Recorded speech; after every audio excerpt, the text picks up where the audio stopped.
Hari ini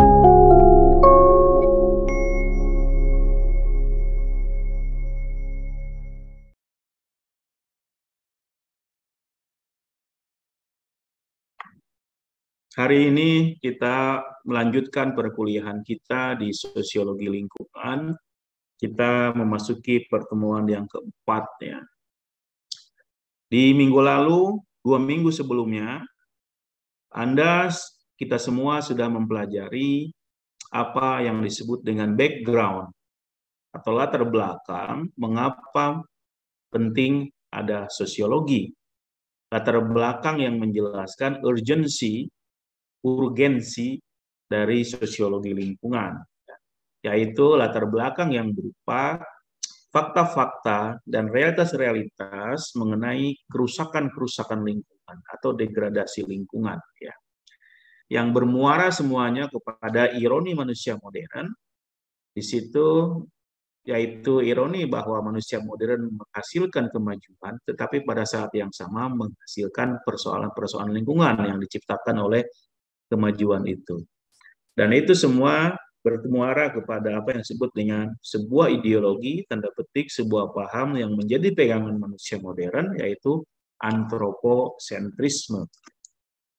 Yaitu suatu pandangan bahwa manusia modern menganggap bahwa manusia adalah pusat kehidupan di bumi ini, sehingga merasa dirinya unggul dan dengan demikian bisa melakukan apa saja terhadap alam ini. Nah, hari ini kita akan melihat lebih jauh, akan mempelajari apa sebenarnya sosiologi lingkungan. Ya, kita akan melihat isinya, apa sih sosiologi lingkungan itu. Nah, kalau kemarin kan hanya latar belakang, sekarang kita akan masuk tuh kepada apa itu sosiologi lingkungan. Oke, nah itu yang akan kita bahas pada hari ini ya. Oke, ini penting semua Anda pahami dengan baik ya. Oke, baik, supaya Anda mengerti, kita akan mulai mata kuliah ini mulai dengan sesi saya dulu ya, supaya sesi perkuliahan saya dulu. Saya akan mulai dengan sesi sampaian saya, sehingga nanti kemudian disusul oleh sesi kedua oleh presentasi kawan-kawan Anda yang 3 orang saya sebut tadi. Oke, saya akan berbagi layar kepada Anda semua supaya Anda mengerti ya. Oke. Maka bagi kawan Anda yang terlambat hadir nih, mungkin mereka tidak akan bisa mendengar uraian saya dengan dari awal.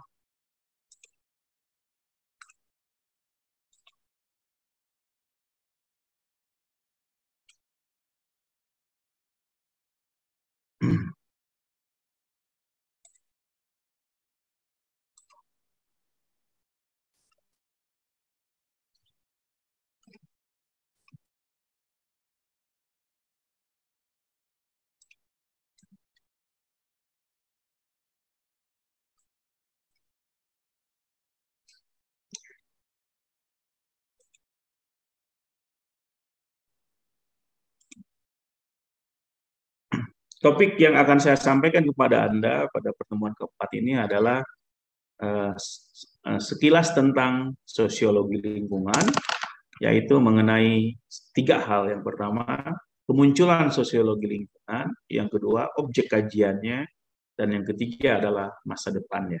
Ya, ini adalah bahasan saya pada kesempatan kali ini. Apa yang saya sampaikan pada Anda semua melalui slide ini, kesempatan ini adalah berujuk kepada salah satu karya tokoh sosiologi lingkungan, yaitu Riley Dunlap, dari tulisan yang berjudul Environmental Sociology yang terbit tahun 2013. Oke. Nah, saya ingin mulai dengan definisi apa itu sosiologi lingkungan, karena saya sebutkan tadi bahwa kita mulai minggu ini sudah akan memasuki apa itu sosiologi lingkungan, dan topik yang umum kita mulai adalah untuk membahas sesuatu ilmu, misalnya kita mulai dengan pengertian atau definisi. Secara singkat, sosiologi lingkungan adalah kalau di dalam sosiologi lingkungan itu berasal dari bahasa Inggris ya. Kalau Anda kuliah-kuliah di negara maju itu disebut dengan environmental sociology, sama seperti yang tadi tulisan Dunlap tadi. Nah, kalau didefinisikan secara umum, sosiologi lingkungan merupakan sebuah studi, sebuah kajian yang mempelajari tentang interaksi antara masyarakat dan lingkungannya. Nah, ada pertama, sosiologi lingkungan itu adalah bagian atau sub dari sosiologi, nah, gitu kan? Nah, maka sosiologi lingkungan itu bagian dari sosiologi. Nah, sosiologi itu banyak subnya. Nah, misalnya Anda yang sudah mempelajari ada sosiologi korupsi, sosiologi agama, dan sebagainya. Nah, kita akan mulai salah satu sub sosiologi itu sosiologi lingkungan. Nah, secara general saya sampaikan kepada Anda bahwa sosiologi itu merupakan sebuah subdisiplin dari sosiologi yang mempelajari interaksi antara masyarakat dan lingkungan.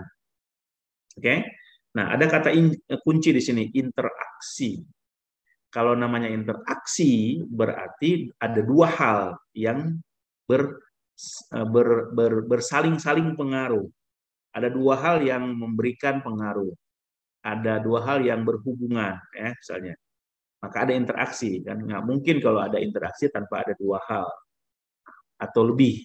Kalau satu, tidak ada interaksi. Ya, nah, dalam konteks ini, adalah interaksi antara masyarakat dan lingkungannya. Nah, saya ingin menjelaskan kepada Anda semua makna lingkungan di sini dalam mata kuliah kita bukan lingkungan seperti dalam pengertian sehari-hari. Seperti Anda katakan, oh, di mana Anda tinggal? Oh, saya tinggal di lingkungan yang orangnya baik-baik, gitu kan. Tidak ada kriminalitas. Nah, bukan itu maksudnya ya. Lingkungan di sini adalah merujuk kepada lingkungan yang sifat fisik, yaitu bumi kita, meliputi tanahnya, airnya, udaranya, ya kan? Nah, seperti itu. Dan sebagainya yang ada di bumi. Nah, sosiologi lingkungan itu mempelajari bagaimana masyarakat itu mempengaruhi lingkungan. Dan pada saat yang sama juga lingkungan mempengaruhi masyarakat. Oke? Nah, kita akan mempelajari interaksi itu bahwa apa yang kita lakukan sebagai masyarakat memberikan pengaruh atau ada pengaruhnya terhadap lingkungan di sekitar kita atau di luar sekitar kita. Dan apa yang terjadi kepada lingkungan di sekitar kita, misalnya tanahnya, airnya, udaranya, mempengaruhi tindakan-tindakan dan cara hidup. Nah, sosiologi lingkungan mempelajari interaksi itu. Jadi apa yang Anda lakukan mempengaruhi lingkungan, dan apa yang lingkungan mempengaruhi diri kita sebagai masyarakat. Oke. Saya ingin mulai topik ini dengan yang pertama dengan bahasan mengenai asal mula kemunculan sosiologi lingkungan. Nah, kalau Anda baca buku yang saya kasihkan kepada Anda, baca untuk kuliah ini, sosiologi lingkungan itu muncul di Amerika Serikat tahun 70-an. Jadi sekitar 4 dekade yang lalu, 40 tahun yang lalu. Saya yakin Anda tidak lahir tahun 70-an, 80 juga tidak, tahun 2000-an. Nah, ini seumuran saya ya, seperti itu. Nah, apa yang memicu munculnya sosiologi lingkungan ketika itu di Amerika ya? Yaitu dipicu oleh mulai munculnya minat baru di karangan sosiologis terhadap lingkungan karena munculnya aktivisme atau gerakan-gerakan orang yang peduli terhadap lingkungan. Dan sehingga mereka, para sosiolog, merasa terbangkitkan minatnya melihat lingkungan yang mengalami kerusakan. Ya, jadi ada fakta kerusakan. Yang kedua juga, yang pertama itu, yang kedua adalah munculnya aktivisme, yaitu gerakan-gerakan dari sipil society Amerika yang menyuarakan protes mereka terhadap pabrik, terhadap pemerintah, terhadap perusahaan minyak misalnya yang mengotori lingkungan. Nah, dalam konteks sosiologi itu sendiri, sejak pada awalnya, sosiologi lingkungan itu adalah sebuah subkajian yang marginal. Marginal itu pinggiran. Ya, awalnya. Kalau sekarang mungkin termasuk sudah mainstream ya. Tapi ketika awalnya tahun 70-an misalnya 90 itu masih marginal. Artinya masih ada di pinggiran posisinya, belum menjadi perhatian serius dari para sosiolog ketika itu. Tetapi kemudian lama-lama sampai tahun sekarang misalnya sosiologi lingkungan menjadi mainstream, juga banyak dikaji di universitas di Amerika, di Barat, bahkan sampai ke Asia. Nah, termasuk negara kita di Indonesia. Nah, bagus nih jurusan kita memasukkan mata kuliah sosiologi lingkungan termasuk mata kuliah inti jurusan Anda. Oke. Nah, misalnya ada asosiasi-asosiasi sosiologi yang di dunia yang menjadikannya sosiologi sebagai bagian dari mainstream kajian mereka. Misalnya Asosiasi Sosiologi Amerika Serikat tuh menjadikan sosiologi bagian dari mereka. Di Jepang juga, di Eropa juga sama. Sehingga tidak heran lagi bahwa mata kuliah ini atau kajian sosiologi ini menjadi banyak dilakukan, perhatian dan menjadi penting di dalam sosiologi itu sendiri. Oke, nah lebih lanjut, nah dalam konteks sosiologi seperti saya katakan tadi, maka sebenarnya sosiologi lingkungan itu relatif terlambat muncul. Nah, oke. Jadi perhatiannya tuh saya sebutkan tadi baru tahun 70-an. Nah, kenapa pertanyaannya seperti itu? Nah, karena ketika itu alasan pertama ya, karena secara ideologi, secara pandangan, secara paradigma, banyak sosiolog ketika itu atau juga ilmuwan secara umum masih dipengaruhi oleh sebuah paradigma yang disebut dengan human exemptionalism paradigm. Nah, ini Anda harus ingat nih, human exemptionalism paradigm. Paradigma keunggulan keterkecualian manusia dibanding dengan makhluk-makhluk lainnya di bumi ini. Nah, pandangan ini menganggap bahwa manusia itu adalah makhluk yang paling hebat, paling unggul dibanding makhluk lain. Karena itu manusia menjadi objek kajian utama, ya, termasuk dalam sosiologi. Jadi ketika itu sosiolog masih memfokuskan kajian itu pada manusia sebagai masyarakat. Ya. Maka hal-hal yang di luar itu perlu menjadi perhatian karena masih menganggap manusia ini yang paling hebat, maka mesti dipelajari, apalagi secara sosial. Nah, oke, itu namanya. Jadi karena pandangan ini begitu kuat, maka mereka belum tertarik untuk mempelajari sisi faktor-faktor lain seperti lingkungan, karena masih merasa manusia ini sangat penting, dominan, maka itu yang dipelajari. Oke, seperti itu. Nah, seperti sekarang nih misalnya, kenapa sekarang Cina tumbuh menjadi perhatian banyak dunia, termasuk ilmuwan-ilmuwan? Karena sekarang Cina menjadi bagian mainstream dunia. Maka banyak tuh orang beromulo belajar tentang Cina. Oke, seperti itu contohnya ya. Nah, human exemptionalism paradigm itu disebut HEP itu kemudian berubah mendapat tantangan dari sebuah paradigma baru yang dikembangkan oleh kaum sosiolog lingkungan, yaitu paradigma new ecological paradigm, paradigma ekologi baru. Nah, inilah yang mendorong para ilmu sosiolog untuk mengembangkan minat mereka, kajian mereka terhadap lingkungan dalam perspektif sosiologis. Jadi ini menantang nih human exemptionalism paradigm itu. Nah, karena dengan demikian karena apa? Manusia sekarang tidak boleh lagi sebagai center atau pusat kehidupan. Karena lingkungan pun punya pengaruh terhadap manusia dan kita mesti sudah layak memperhatikan lingkungan itu. Oke. Nah, secara ekonomi misalnya minat terhadap lingkungan itu secara sosiologis dipicu oleh krisis energi tahun 70-an di Amerika Serikat. Dan itu membuat negara-negara maju tergantung kepada fossil fuel atau bahan bakar bumi ya, yang dari fosil. Dan itu berakibat kepada parahnya polusi di Amerika Serikat akibat penggunaan bahan bakar yang berlebihan. Lautnya misalnya tercemar, udaranya kotor karena asap kendaraan sebagainya. Nah, ini adalah dua hal yang saya kira mungkin Anda temukan lainnya yang mempengaruhi munculnya sosiologi lingkungan di Amerika Serikat khususnya. Oke, itu yang mengenai kemunculan sosiologi lingkungan. Yang kedua, topik yang kedua yang ingin saya sampaikan di sini adalah mengenai apa yang dikaji oleh sosiolog lingkungan. Nah, apa yang menjadi fokus analisis dan kajian mereka? Tentu saja sosiolog lingkungan sebagai sosiolog, sebagai akademisi ilmuwan, mereka sama seperti lainnya, mereka harus melakukan riset, penelitian. Nah, mereka menjadikan lingkungan sebagai objek dan subjek kajian penelitian mereka. Maka mereka tentu saja melakukan riset. Nah, pada awalnya apa yang mereka kaji itu misalnya mereka melakukan opini publik tentang lingkungan, semacam survei tentang bagaimana persepsi masyarakat tentang lingkungan. Yang kedua, mereka misalnya mempelajari tentang gerakan-gerakan lingkungan seperti saya sebut tadi, baik secara individu atau organisasi. Kemudian mereka mempelajari respon lembaga pemerintah, bagaimana media memuat tentang isu lingkungan, bagaimana ilmuwan merespon tentang lingkungan, dan juga partai politik. Itu jadi intinya apa yang dilakukan oleh sosial lingkungan sama seperti ilmuwan lain, dia melakukan riset, melakukan penelitian. Bedanya adalah ilmuwan sosiolog lingkungan melakukan kajian mengenai lingkungan dan interaksinya dengan masyarakat.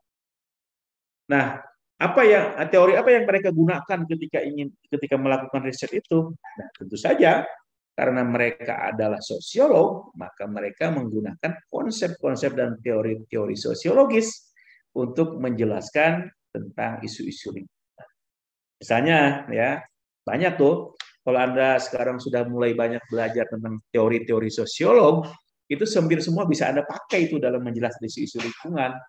Saya sebut misalnya teori gerakan sosial. Teori gerakan sosial ada banyak, ya kan? Ada gerakan sosial lama, gerakan sosial baru. Kalau Anda sudah belajar itu, Anda pasti tahu. Misalnya kalau Anda ingin mempelajari tentang gerakan lingkungan, Anda tepatnya menggunakan teori gerakan sosial. Ya, nah, ada lagi misalnya teori analisis diskurs analisis, ya, atau sosiologi budaya dan sebagainya, tergantung Anda. Anda bisa menggunakan teori yang suka, asal sesuai dengan objek kajian Anda. Ya, yang penting semuanya teori-teori sosiologis. Nah, mari kita lebih detail lihat lagi apa yang dikaji oleh sosiologi lingkungan. Tadi saya katakan para sosiologi lingkungan itu melakukan kajian atau riset tentang lingkungan. Nah, pertanyaannya bentuknya apa yang kajian itu? Nah, yang pertama yang dikaji oleh sosiologi lingkungan melalui risetnya itu adalah mereka mencoba untuk menggali sebab-sebab atau faktor-faktor munculnya degradasi lingkungan. Ya, nah, misalnya dalam kajian-kajian mereka ada beberapa ilmuwan yang menemukan, oh ternyata lingkungan rusak itu disebabkan oleh misalnya ada faktor sosial. Nah, karena kan sosiologis tuh bahasannya, oke, tidak kalau misalnya yang tidak bersifat teknikal bumi dan sebagainya, tapi misalnya lingkungan itu degradasi itu terjadi karena ada faktor sosial. Misalnya apa? Terjadinya perubahan jumlah penduduk. Nah, perubahan jumlah penduduk itu bisa mempengaruhi itu, bisa memberikan kontribusi bagi rusaknya lingkungan. Coba Anda perhatiin. Secara umum ya, coba Anda perhatikan. Rusaknya lebih banyak di mana? Di desa atau di kota? Ya kan? Contohnya seperti itu. Nah, kemudian, kemajuan teknologi itu berkontribusi sebagai faktor munculnya kerusakan lingkungan. Kalau tadi Anda bertanya, teknologi yang macam apa? Nah, teknologi yang tidak pro lingkungan atau penggunanya tidak pro lingkungan. Kemudian ada faktor lain, misalnya konsumsi materialistik, yaitu Anda sebagai konsumen, justru Anda adalah konsumen yang materialistik, yang tidak kritis, hanya mengembangkan sikap konsumerisme. Ya. Nah, itu faktor-faktor sosial yang menyebabkan sebagai beberapa sebab munculnya kerusakan lingkungan. Nah, ada faktor lain misalnya yang ditemukan oleh sosiolog, mereka mencoba menggali sebabnya. Misalnya ada faktor ekonomi. Nah, dalam hal ini sosiolog mengatakan bahwa terjadinya kerusakan lingkungan karena memang sistem ekonomi yang dipakai itu yang tidak pro lingkungan, yaitu ekonomi yang disebut dengan ekonomi pasar bebas atau kapitalisme. Nah, nanti kita akan di pertemuan keberapa akan membahas secara spesifik mengenai ini, tentang hubungan antara kerusakan lingkungan dan sistem ekonomi global, yaitu kapitalisme. Nah, itulah yang disebut dengan misalnya kapitalis ekonomi yang berbasis kepada ekonomi pasar bebas. Oke? Nah, seperti itu. Nah, ini adalah beberapa contoh ya, bagaimana para ilmuwan sosiolog lingkungan mencoba untuk melakukan riset. Salah satunya pertama menggali kira-kira apa faktor-faktor penyebab terjadinya degradasi lingkungan. Oke. Yang kedua, selain mereka mencoba untuk menggali kira-kira apa sebab kerusakan lingkungan, sosiologi lingkungan juga mencoba untuk melakukan penelitian untuk membahas tentang kira-kira apa dampak terjadinya degradasi lingkungan terhadap manusia terhadap masyarakat. Nah, oke. Nah, jadi yang dilihat di sini dampaknya kepada secara sosial manusia dan sosial. Oke, misalnya mereka mencoba untuk menjelaskan bahwa oh ternyata sebuah kerusakan lingkungan itu punya pengaruhnya, punya dampaknya, punya akibat terhadap kelas sosial. Oke? Ya, coba Anda perhatiin, Anda kan sudah mempelajari tentang stratifikasi sosial kan, sosial kelas itu. Nah, ada masyarakat terbagi tiga kan, kelas bawah, menengah, atas ya, begitulah ya. Nah, ternyata penemuan mereka menunjukkan bahwa dampak yang paling banyak dirasakan dari sebuah kerusakan lingkungan itu adalah justru terjadi dirasakan oleh kelas bawah. Orang-orang yang tidak mungkin kalau punya rumah satu-satunya, kerjaan juga satu-satunya, uang juga mungkin tidak banyak mereka simpan. Itu yang paling banyak. Tapi orang-orang yang kayanya, misalnya ketika di rumah suatu daerah, mereka akan pergi aja begitu saja cari tempat yang lainnya, yang lebih mahal, yang lebih mudah. Pindah kampung, pindah desa, pindah kota, bahkan pindah negara ya. Mungkin nanti kalau sudah ada planet baru, mereka bisa pindah ke planet baru. Tapi orang-orang kecil, nggak bisa tuh. Nah, kita lihat tuh, sering kita heran, kenapa di daerah yang sering terjadi bencana, orang nggak mau pindah. Ya kan seperti di Dayeuhkolot, di Bojong Soang, dan yang sering terjadi di banjir itu daerah Bandung khususnya ya. Karena memang mereka secara sosial mungkin tidak mampu, bukannya tidak mau. Oke, nah tadi secara sosial kelas, secara negara pun pengaruh itu terjadi.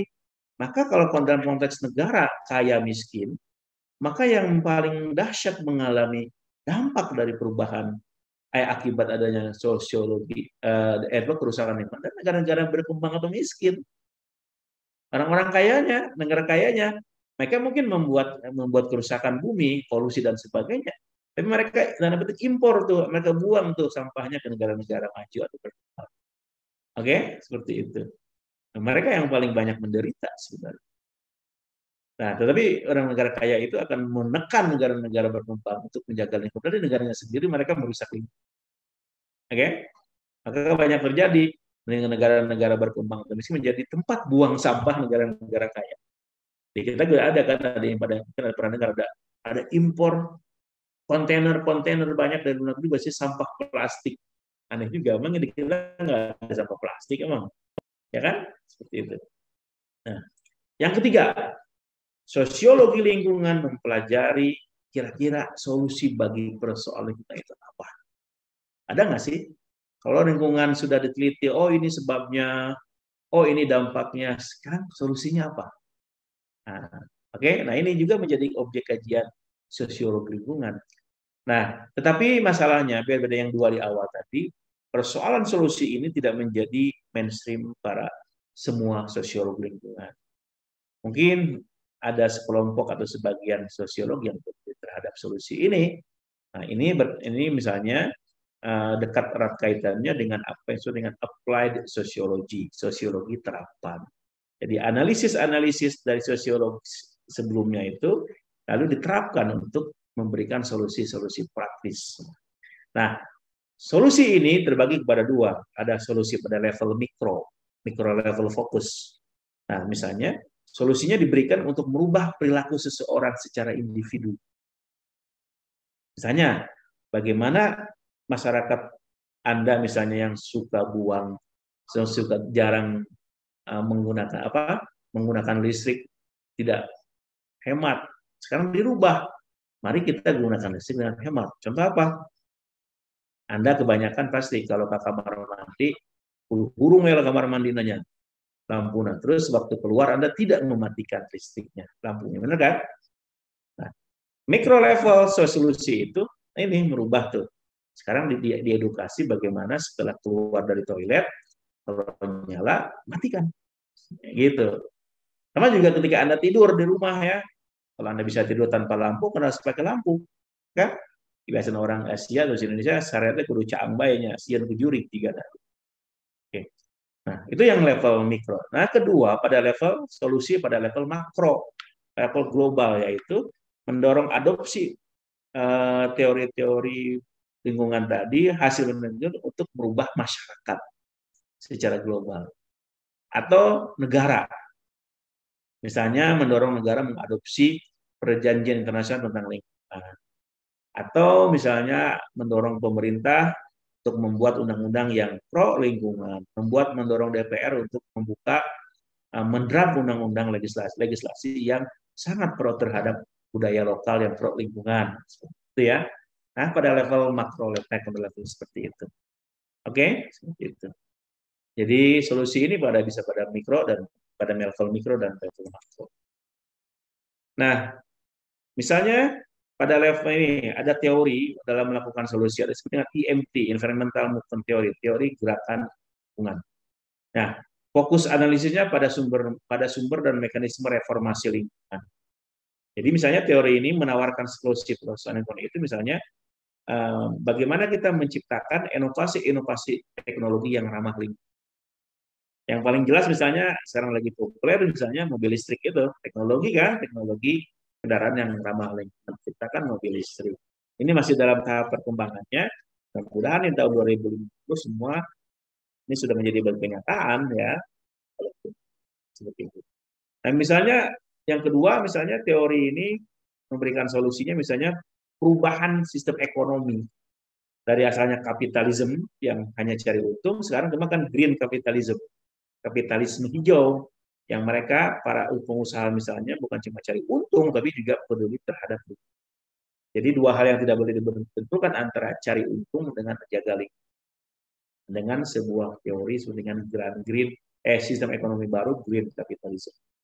Nah, itu dari segi produsen. Anda juga nih bisa merubah tuh perilaku Anda, memberikan solusi pada level konsumen. Anda sebagai konsumen, Anda misalnya bisa merubah cara belanja, cara guna masyarakat, cara konsumsinya.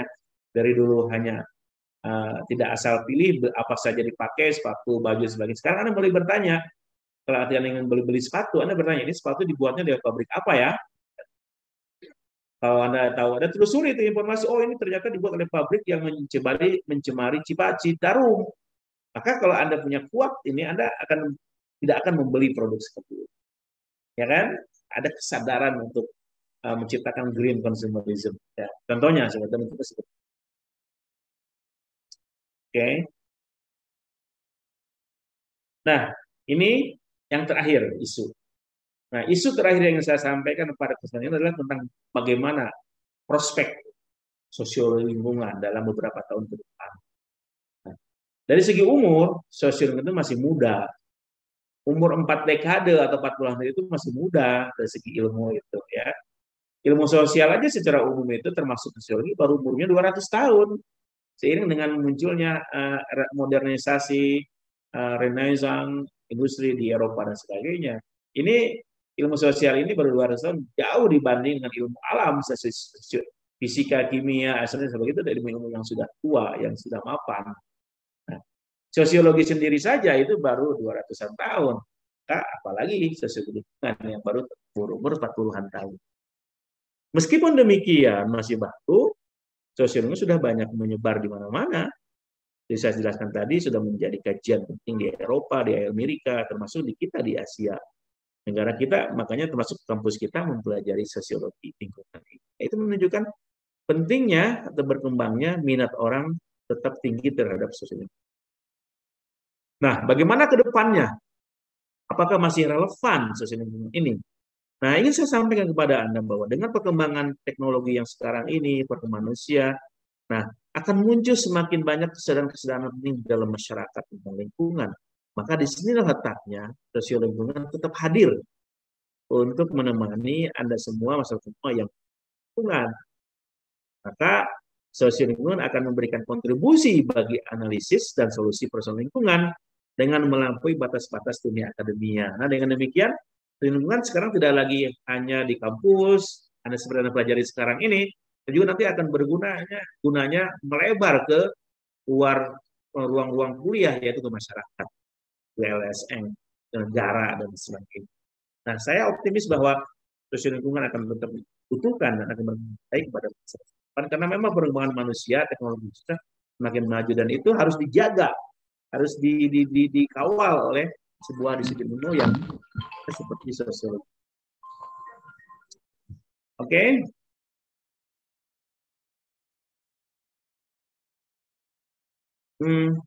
Saya kira itu penjelasan saya ya tentang topik hari ini.